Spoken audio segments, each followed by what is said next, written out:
경력기술서를 왜 굳이 쓰냐? 사실 경력기술서에 여러 용어가 있습니다. 경력기술서를 커버레터라고도 하고요. 그죠? 외국에서는 이제 커버레터를 주로 많이 쓰죠. 그리고 CV라고도 하죠. 커리큘럼, 비테, 이렇게 표현을 하는데, 용어가 좀 어려워요. 근데 그 두 개 굳이 차이를 좀 보자면, 커버레터는 포지션에 내가 적합한 이유를 아주 간략하게 작성하는 것을 보통 이제 커버레터라고 하고, 또 이제 CV라고 하는 경우는 나의 거의 모든 이력을 아주 간결하게 작성하는 것을 이제 CV라고 하죠. 그래서 제가 이제 호텔 사업부 인사 책임자를 할 때, 호텔은 이제 주로 외국계들이 많잖아요. 메인 호텔 체인은 다 외국계거든요. 하얏트, 힐튼 이런 거잖아요. 그러다 보니까 이분들은 다 외국에서 취업을 했거나 외국계에서 근무를 했던 이력이 많은 거예요. 그러니까 제가 딱 만났을 때 이력 상황 좀 알려주세요 그랬더니 제 CV를 바로 보내드리겠습니다. 바로 보내주더라고요. 되게 좀 신선했어요. 저도 누구보다도 경력 채용을 많이 해본, 임원급도 많이 뽑아본 입장에서, 한국에서는 사실 그 문화가 없죠. 한국은 이력을 좀 보내주시겠어요 그러면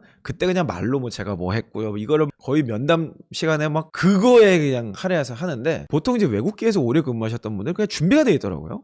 그냥 본인 이메일이나 클라우드 같은 데 저장되어 있는 것을 그냥 바로 공유해 줍니다. 그럼 제가 그냥 그걸 쭉 보고, 어떤 평가의 내용이 있는 게 아니에요. 그냥 이 사람의 히스토리를 쭉 보고, 이 사람하고는 이런 좌 포지션으로 얘기 좀 나눠야겠구나, 이 사람한테는 이런 경험이 있는지 좀 물어봐야겠구나, 이런 것들을 질문 뽑기가 굉장히 좋더라고요. 그러니까 경력기술서라는 거 자체, 이 용어에서 우리가 좀 알 수 있듯이, 경력기술서는 철저하게 누구를 위한 걸까요? 면접관을 위한 거예요. 인사팀과 면접관을 위한 겁니다. 모든 문서가 그렇지만 경력기술서라는 것은 이 사람을 어느 포지션에 배치하면 좋을까? 근데 포지션이 이미 결정된 경우에서는 이제 그 사람의 합불 여부를 결정하는 이제 내용이라고 볼 수 있겠고, 포지션을 여러 군데로 복수로 검토할 수 있는 경우에는 모든 것들이 다 이 정보가 있는 것 안에서 이제 판단할 수 있는 그런 용도로 좀 볼 수 있겠죠. 그러니까 철저하게 뽑는 사람 입장에서 작성이 되는 게 중요해요. 최초로 이거를 보는 분들은 인사팀이죠. 그 인사팀 분들이 경력기술서 혹은 CV, 커버레터 이런 것들을 보고, 이분은 이 포지션에 좀 제안을 해볼 수 있겠다, 이렇게 보내는 거예요. 이렇게. 그러니까 결국에는 여기서 가장 강조돼야 될 포인트는 성과라고 볼 수 있죠. 물론 직무 전문성은 되게 중요해요. 직무 전문성의 스킬도 당연히 포함되죠. 여러 기술을 다뤄봤던 거, 도구를 다뤄봤던 거, 시스템을 다뤄봤고 굉장히 좋은 이력인 건 맞지만, 결국에는 성과를 냈던 경험을 가지고 인사팀 입장에서 제안할 때 가장 그게 잘 먹히더라라는 걸 알 수 있게 되는 거예요. 여기 혹시 채용팀 분이 계신지 모르겠어요. 근데 그 채용팀의 성과 중에 하나는 뭐냐면 포지션을 충원시키는 거죠. 충원율. 근데 이제 요즘에 많은 회사들이 있지만 계속 라떼 시전을 좀 하게 되는데, 예전에는 퀄리티에 굉장히 민감했거든요. 굉장히 민감했어요. 그래서 이 사람이 그냥 아무나 갖다 놓으면 되는 게 아니잖아요. 일이라는 게 그 한 사람이 들어와서 일이 굉장히 어려워지고 복잡해지고 더 난해해질 수도 있거든요. 그러다 보니까 그 사람은 사전에 정밀 검증을 해서 인사팀 내부적으로 진짜 이 사람은 그냥 뽑으면 됩니다, 이렇게 제시하는 거였거든요. 그럼 면접관이 이제 그때 그걸 보는 거예요. 인사팀이 이런 사람 추천했는데 어때? 그러고 딱 봤더니 이 사람 이력 괜찮네? 면접 한번 볼래요? 그리고서 이제 면접을 보는 거죠. 결국에는 면접 볼래요 말래요가 결정나는 게 뭐냐 했을 때는 경력기술서인 거예요. 그리고 경력기술서에 그러면 가장 강조해야 될 게 뭐냐? 성과 내역하고 내가 가지고 있는 여러 기술들, 지식들, 이런 것들을 면접관 입장에서 또 인사팀 입장에서 평가하기 좀 편하게 정리하는 부분이라고 좀 볼 수 있게 되는 거죠. 그래서 저는 경력기술서의 여러 가지 요소 중에서 가장 강력한 것은 이제 성과다. 그러면 이제 성과라는 것을 우리가 좀 생각해 볼 때, 사실 이거를 과거지향적으로만 바라보는 것에서는 저는 조금 무리가 있다고 봐요.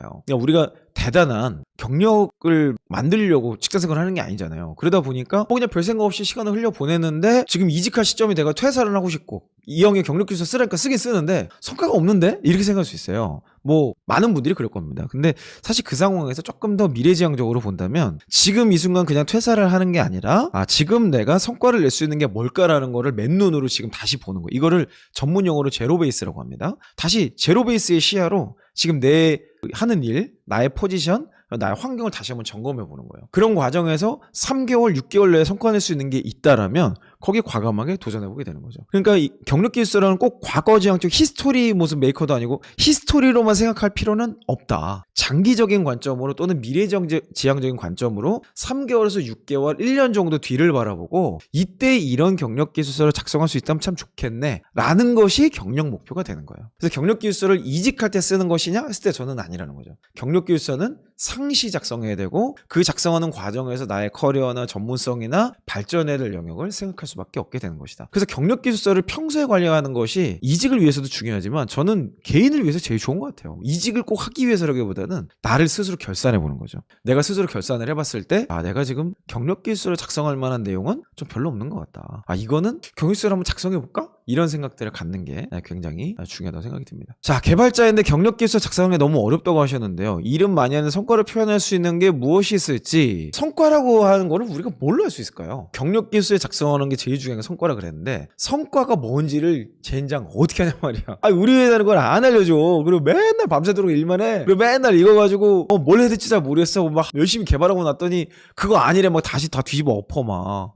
있는데 무슨 내가 성과를 얘기하냐 이렇게 생각할 수 있죠. 자, 그럼에도 불구하고 성과라고 이야기할 수 있는 포인트들을 우리는 반드시 정리를 해야 됩니다. 어떻게 찾을 수 있죠? 어떤 숫자? 숫자는 우리가 하고 있는 거의 모든 일은 다 숫자를 낼 수 있죠. 그렇죠. KPI를 찾아보셔야 돼요. KPI. 개발자로서 KPI는 너무나도 무궁무진하죠. KPI를 봐야 키 퍼포먼스 인디케이터죠. 어떤 지표를 바꿔야 되는 건지 일단 조사를 하시는 것부터 시작하는 겁니다. 그러니까 회사마다 우리 회사는 KPI 진행 안 하는데요? 우리 회사는 그런 거 없어요. 뭐 이렇게 얘기할 수 있는데 그건 상관없어요. 그냥 내가 어떤 역할을 해야 되는지 그리고 내가 사실은 어떤 영역의 성과를 내야 되는지를 알아보는 게 중요해요. 자, 여기서 직무만 가지고 검색을 하는 것보다는 지금 저는 GPT랑 그냥 하는 것들을 훨씬 더 여러분께 강조드리고 싶거든요. 근데 GPT를 사용했을 때 어떻게 내 성과를 할 거냐 했을 때 역할이라는 것들을 검색하시면 훨씬 좋습니다. 그러니까 내가 지금 개발 직무에서 이런 프로젝트에 참여하고 있는데 이런 역할로 참여하고 있는데 나의 KPI는 뭐가 돼야 할까라고 질문 던지는 것도 좋아요.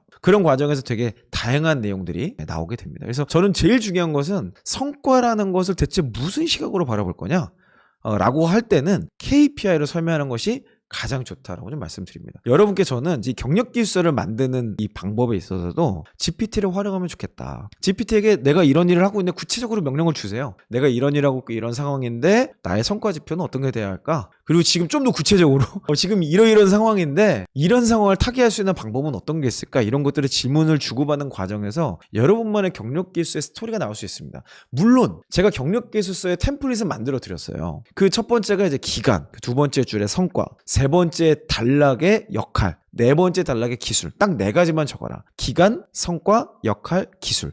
딱 네 가지만 적어라라고 이미 이직바이블, 경력기술서, VOD 굉장히 많은 영역에서 이미 예시와 영상에도 있을 거예요. 제 그 퇴사한 형의 경력기술서 이렇게 채널을 검색하시면 아마 내용들이 많이 나올 겁니다. 제가 구체적으로 가이드를 드리긴 하지만 사실 이거를 꼭 그 안에 틀을 꼭 가두실 필요는 없어요. 물론 이제 그렇게 했을 때, 그렇게 정리를 잘 했을 때 그것도 쉽진 않죠. 그거를 잘 정리하면 굉장히 다양한 형태로 여러분들이 지원하기에 좀 편안해지는 그런 자신감도 좀 가시게 될 거예요. 이 KPI라는 게 사실 정해져 있는 건 아니에요. 물론 이제 규정은 할 수 있어요. 영업은 매출, 마케팅은 바이럴, 이렇게 규정은 할 수 있어요. 근데 이게 크로스되기도 합니다. 마케팅도 매출, 결국에는 그렇게 할 수 있는 거죠. 그리고 연구개발도 매출, 이렇게 갈 수 있는 거예요. 디자인도 마찬가지입니다. 디자이너를 뭘로 평가할 거냐? 이거 가지고 엄청 고민했어요. 엄청 오랫동안 싸웠고 이거 가지고 또 이야기를 나눴는데 결국은 디자이너의 KPI는 뭐가 돼야 될까요? 디자이너의 KPI는 매출이더라고요. 안 그러면 자아실현을 하셔. 디자이너 분들 얘기하면 저 오늘 MT 가야 돼요, 여러분하고.